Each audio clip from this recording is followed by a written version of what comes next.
Well, violent crime is actually down this year, but fear of crime is up. According to data from the FBI, the number of murders has been steadily falling after spiking during the COVID pandemic, and in 2023, the numbers trended down to the steepest downward trend ever recorded, homicides falling 11.6% nationwide.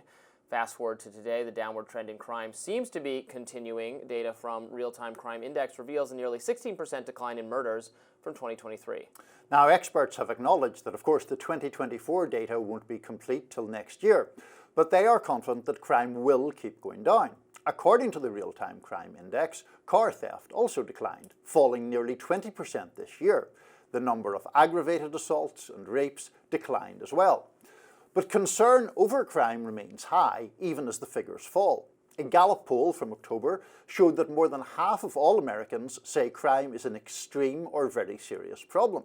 And that poll further shows that almost 2/3 of Americans still believe crime increased in 2023, and that is despite the data indicating otherwise. President-elect Donald Trump made fighting crime a linchpin of his campaign. It's no surprise that when broken down into party affiliation, Gallup found the majority of Democrats, 60%, say there is now less crime in the nation than there was a year ago. Republicans' perceptions are unchanged, with 90% saying that crime is up. Should mention, this is not at all a new phenomenon. If you poll people every year, people say, now right now it happens to be more Republicans than Democrats, but if you reverse who was in charge, it would reverse that. But a majority of Americans saying crime is up. They said that you could poll Americans and find that they said that even in time periods where crime was falling dramatically, the trajectory of crime in the country is an increase in the 60s, 70s, 80s, very high violent crime until about 1992, when then there's this wonderful crash in the violent crime rate, the gun crime rate. In the mid-late 90s, crime fell by about half over the rest of that decade and then remained low throughout the aughts. And then we did see this dramatic spike during COVID that is now thankfully receding. But throughout that whole time period, if you ask people, they say, oh yeah, crime's going up, even when it's going like this. Yeah, no, that's true. I mean, I do think, there is real good news in this reporting, in this data, including in some of the cities that are often maligned for very high crime rates. I mean, in Detroit, the murder rate could be expected to be around about the lowest in 60 years. San Francisco, homicides down by 1/3. Chicago, not quite so dramatic, but the lowest murder rate expected since 2019. There are exceptions to this, it has to be said. In New York and here in DC, the crime rate is still quite high. But look, obviously, violent crime or the murder rate going down is a good thing. I do. On one hand, I take your point that there is the numbers, at least if they don't fully reverse, are affected by who is the president or what party the president belongs to, and people outside of that party tend to see crime rates as higher. But I mean, the partisan splits in that Gallup poll, they really are massive. 90% of Republicans believing crime is going up, incorrectly it appears, and Democrats only 29%. Like, that is a very big yawning gap. Do you not think that Trump's rhetoric around crime and conservative media's focus on crime is part of that picture? Sure. I mean, but I don't necessarily think that focus around, right, if they're making the specific claim that, right, crime is higher than ever, or, across the board, that claim is not accurate. If you qualify that by saying crime has been stubbornly high in some cities in America, especially during COVID, then you're making a correct claim. DC had had like our worst murder year in a long time, last year, the year before, really just unconscionable level of crime in the nation's capital.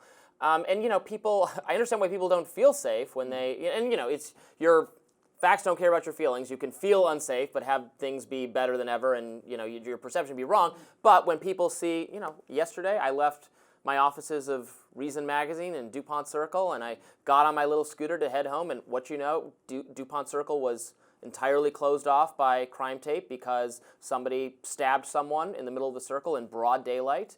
People are setting people fire on the New York subway, and we're in a national news climate, so we're all hearing about that news. I think that's what drives it, and even crime, actual crime being down, but the kind of nuisance category of, well, but there are crazy and drug-addicted people in our public places that are making it, even if people are not dying in record numbers because of that, that contributes to a feeling of neglect. Well, certainly any form of disorder contributes to public anxiety, and disorder runs a huge gamut from the kind of public nuisance end of the spectrum to the murder end of the spectrum, and shootings and gun crime is still unconscionably high in many places in America.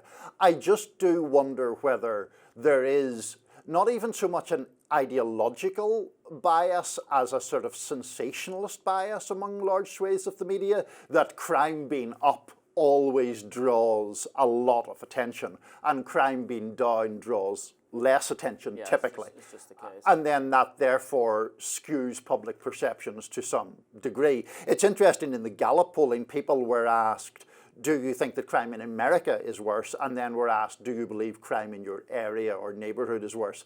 And the numbers who believed it about their locality were significantly lower. They weren't zero, but they were significantly lower. So to me, that speaks to an idea that, oh, out there it's an urban wasteland and people are getting shot and stabbed at a phenomenal rate, when in fact people's personal experiences don't necessarily comport with that. Well, if you live in the nice suburb of the city, crime probably is very low. But if you're referring to what's going on in the city, crime is certainly much higher than it is in your nice little suburb. And it is not just Republicans or Trump trying to inflate crime statistics or whatever. I have listened for years now to progressive activists cite me hate crime statistics in a way that always shows them going up, and then you have to dig into the data and go, okay, well, this municipality didn't report any data on this topic at all last year, and this time they were responsible and reported 3 hate crimes, and you said hate crimes went up 3 gazillion %. They went up from an undefined level to, that's not really, you're freaking people out based on that, and it's not really justified. Organizations like the Southern Poverty Law Center are always putting maps and saying, oh, here hate groups have increased. Well, that could be because this white nationalist group that has 3 people in it in Arkansas had a fight at their meeting, and now there's a white nationalist group with 1.5 people in it, and it's like, this is not actually a sign of the emboldening of the white nationalist movement, that sort of thing. Yeah, no, I mean, I think that's true. It is also true, and this is a very non-ideological point, the reporting of crime is, by which I mean the actual data, not individual citizens reporting it, is problematic in this country. Yes. The FBI does statistics where it is voluntary for local law enforcement agencies to report them. Then there's a completely separate Department of Justice thing, which is essentially a survey. They go around and ask people, were you yourself a victim of crime? And they then extrapolate national figures from that. And sometimes those 2 surveys come to very different conclusions. Yes, it is interesting. Lots more to talk about on Rising today. Please stay tuned.